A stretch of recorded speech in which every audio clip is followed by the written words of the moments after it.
প্রতিবাদে সারা দেশে বিক্ষোভ সমাবেশ করেছে আওয়ামী লীগ। সকল রাজনৈতিক হুমকি রাজপথে মোকাবেলা করার ঘোষণাও দেন নেতাকর্মীরা। Breaking news. আমাদের বাংলাদেশের প্রাণপ্রিয় সেনা বাহিনীর উপরে অবশেষে জাতিসংঘ থেকে আসতেছে বিশাল বড় একটি বাস।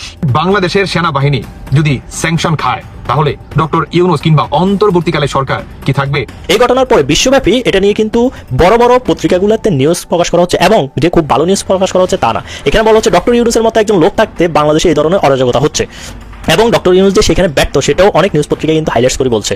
আবার দর্শক, গুরুত্বপূর্ণ নিউজে আপনাকে স্বাগতম। দর্শক, আজকের এই ভিডিওতে আপনাদের সামনে বেশ কয়েকটি গুরুত্বপূর্ণ ভিডিও ফুটেজ নিয়ে হাজির হয়েছি। এমনকি দর্শক, আজকের ভিডিও শুরুটা থেকেই বুঝতে পেরেছেন আজকের নিউজটা কতটা গুরুত্বপূর্ণ হতে চলেছে। এমনকি দর্শক, আজকের নিউজে কী ধরনের ভিডিওগুলো আপনারা দেখতে চলেছেন। তো দর্শক, যারা এই ভিডিওটি এখন প্লে করেছেন তাদের উদ্দেশ্যেই বলবো, ভিডিওটি না টেনে সম্পূর্ণ ভিডিওটি মনোযোগ সহকারে দেখবেন, তাহলে বিস্তারিত বিষয়গুলো আপনারা বুঝতে পারবেন। তো দর্শক, আর কথা না বাড়িয়ে আজকের ভিডিওটি দেখে আসি। প্রতিবাদে সারা দেশে বিক্ষোভ সমাবেশ করেছে আওয়ামী লীগ। সকল রাজনৈতিক হুমকি রাজপথে মোকাবেলা করার ঘোষণাও দেন নেতাকর্মীরা।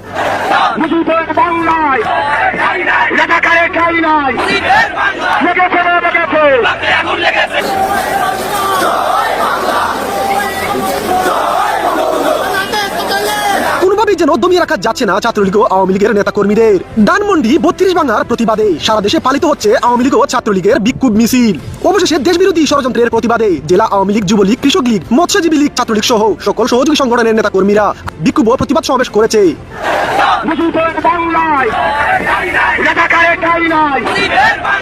আপনারা জানেন যে গাজীপুরে মুক্তিযোদ্ধা মন্ত্রী আকম মুজাম্মেল হকের বাড়ি ভাঙচুর করতে যাওয়ায় স্থানীয় লোকাল আওয়ামী লীগ এবং জনগণ বা গ্রামবাসী এলাকাবাসী ডাকাত পড়ছে বইলা এই বাড়িকে ঘেরাও করে বৈষম্যবিরোধী ছাত্র আন্দোলনের অনেক নেতাকর্মীকে অনেক মারছে, প্রচুর মারছে। 3 জন প্রায় মৃত্যু সজ্জায়। প্রকৃত সংখ্যা কত আমরা জানি না।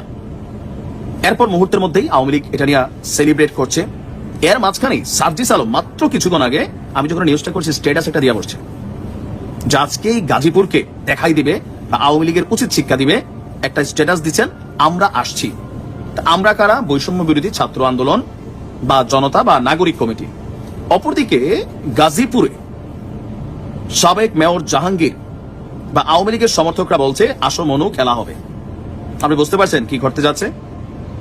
এই মুহূর্তে ইউনূস সরকারের সেনাবাহিনী, ইউনূস সরকারের পুলিশ বাহিনী, র্যাব, বিজেপি, আমি জানি না তারা কি ভূমিকা আছে, তবে মুজাম্মেল হক সাহেবের বাড়ির আশেপাশে সেনাবাহিনীর অবস্থান আছে। কারণ এই ছাত্রদেরকে সেখানে মাইরাই ফেলতো সবাইকে, যদি সেনাবাহিনী গিয়া তাদেরকে বাঁচাই না আনতো।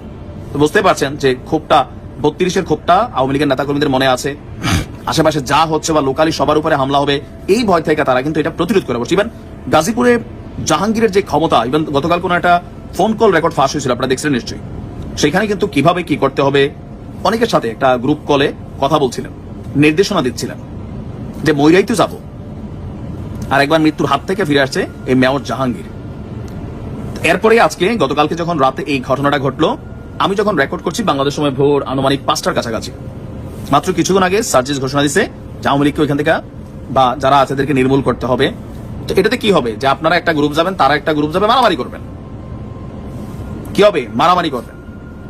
আওয়ামী লীগের 50টা পোলাপাইন মরবো, আপনাদের 50টা মরবো, 20টা মরবে তো কার মার বুক আপনারা খালি করতে যাবেন? আমি জাস্ট এটা বুঝতে চাই। এই পর্যন্ত বাংলাদেশে অনেক পোলাপাইন মারা গেছে, আপনারা কিন্তু কেউ মরেন নাই, মাশাআল্লাহ ভালো অবস্থানে আছেন।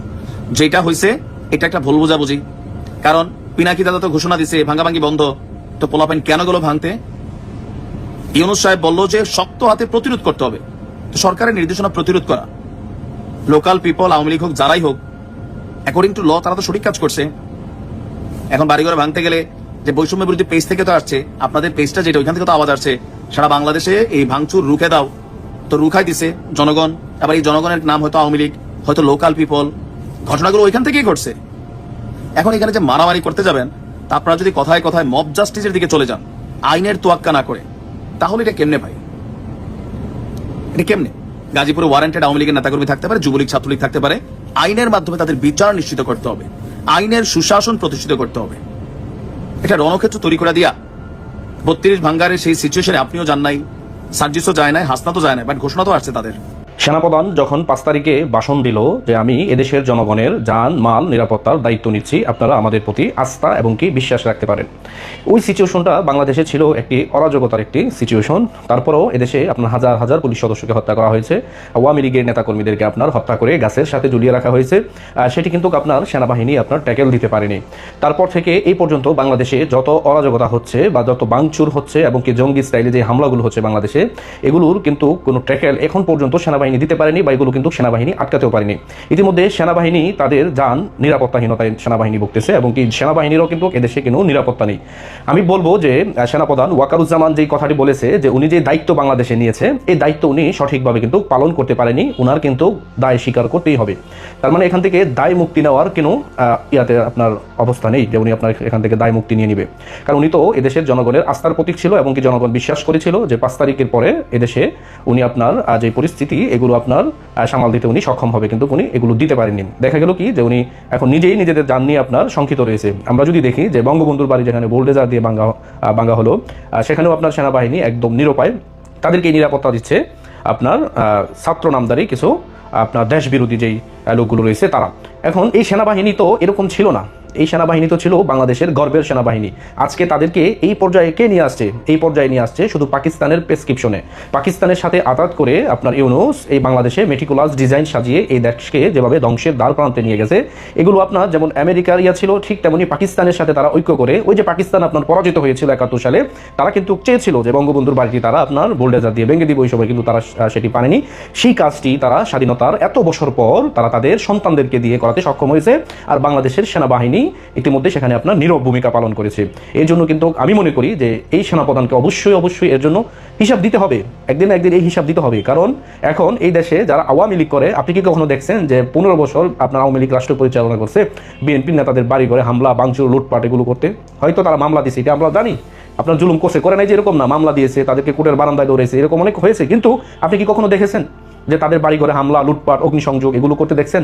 দেখেন নাই। আপনি গিয়ে দেখেন যে এই 15 বছরে সবচেয়ে বেশি আপনার লাভবান হয়েছে বিএনপি নেতারা, শুধু আওয়ামী লীগের সাথে আঘাত করে চলার কারণে। আপনি কি মনে করেন 15 বছর যে তারা ক্ষমতার বাইরে ছিল, তারা কি অর্থের দিক দিয়ে কোনো দিক দিয়ে এখন কম আছে? না, তাদের অনেক অর্থ আছে। কিভাবে হলো এগুলো আওয়ামী লীগ সরকারের সুফল তারাও পাইছে। গিয়ে খোঁজ নিয়ে দেখেন, অনেক আওয়ামী লীগের নেতাদের সাথে বিএনপি নেতাদের সাথে ব্যবসা রয়েছে, বাণিজ্য রয়েছে। এগুলো কিভাবে হয়েছে? তাদের সাথে একটি আন্ডারস্ট্যান্ডিং করে, তাদের সাথে একটি ঐক্য সমন্বয় করেই কিন্তু তারা চলে না যে এরকম না। আজকে কি হলো? আজকে কি আপনারা ভাবেন যে এই দেশের শত্রু বিএনপি, এই দেশের শত্রু আওয়ামী লীগের শত্রু বিএনপি, বিএনপির শত্রু আওয়ামী লীগ? না, এদেশের শক্তি এখন তৃতীয় শক্তি, এদেশের শত্রু, যারা ইতিমধ্যে এই দেশকে ধ্বংস করার পায়তারা করতেছে এবং এই রাষ্ট্রকে একটি ব্যর্থ রাষ্ট্রে পরিণত করার জন্য তারা ইতিমধ্যে তাদের ষড়যন্ত্র 71 সালের পর থেকে যেভাবে তারা করেছিল এখনো পর্যন্ত তারা সেইভাবে তাদের ষড়যন্ত্র অব্যাহত রেখেছে, যাতে করে এই বাংলাদেশ বিশ্বের কাছে মাথা উঁচু করে দাঁড়াতে না পারে। আমি অবশ্যই বলবো যে এই বাংলাদেশে এদেশের স্বাধীনতা রক্ষা করার জন্য, এই দেশকে আপনার রক্ষা করার জন্য আওয়ামী লীগ বিএনপি সকল ভেদাভেদ ভুলে গিয়ে এই মুহূর্তে এই রাষ্ট্রকে বাঁচানোর জন্য সবাইকে ঐক্যবদ্ধ হতে হবে। নির্বাচন পরের বিষয়, আগে রাষ্ট্রকে বাঁচাতে হবে, এই দেশকে বাঁচাতে হবে, স্বাধীনতা বিরোধীদের হাত থেকে এই রাষ্ট্রকে আগে উদ্ধার করতে হবে। আমি যদি এখন বলি যে এই গোটা রাষ্ট্রটি এখন পাকিস্তানের প্রেসক্রিপশনে আপনার পরিচালিত হচ্ছে, আমাদের এই বাংলাদেশ বর্তমান পাকিস্তানের নিয়ন্ত্রণে চলে গেছে, এটি হয়তো অনেক বিএনপি নেতারা ইতিমধ্যে বুঝতে পারতেছেন, কিন্তু সামনের পরিস্থিতি এমনটা হতে যাচ্ছে যে আপনারাও কথা বলতে পারবেন না। ইতিমধ্যে তো বঙ্গবন্ধুর বাড়ি বুলডোজার দিয়ে ভাঙা হয়েছে, যখন প্রেসিডেন্ট জিয়াউর রহমানের মাজার ভাঙা হবে তখন আপনারা কি করবেন? আপনারা কি বসে থাকবেন? না, বসে থাকতে পারবেন না। ঠিক তেমনি আওয়ামী লীগের কোন নেতাকর্মীরাও কিন্তু বসে থাকতে পারে না, কিন্তু তারা আজকের পরিস্থিতির শিকার। আর এই দলটির মধ্যে জুলুম হয় না যে, এটাও কিন্তু আমরা বলি না, অনেক হয়েছে, আজকে জন্যই তো কথা বলতে পারে না। কিন্তু একটা সময় আসবে সবাই জেগে উঠবে, এবং কি যেই মানুষগুলো জেগে উঠবে এই মানুষগুলি দেখবেন দলের একদম পিওর লোক, যারা 10 কোটি টাকা দুর্নীতি করে। দর্শক, ইতিমধ্যে আপনারা ভিডিওতে দেখেছেন যে সকাল থেকে রাজপথে তাণ্ডব চালাচ্ছে আওয়ামী লীগ ও ছাত্রলীগের নেতাকর্মীরা।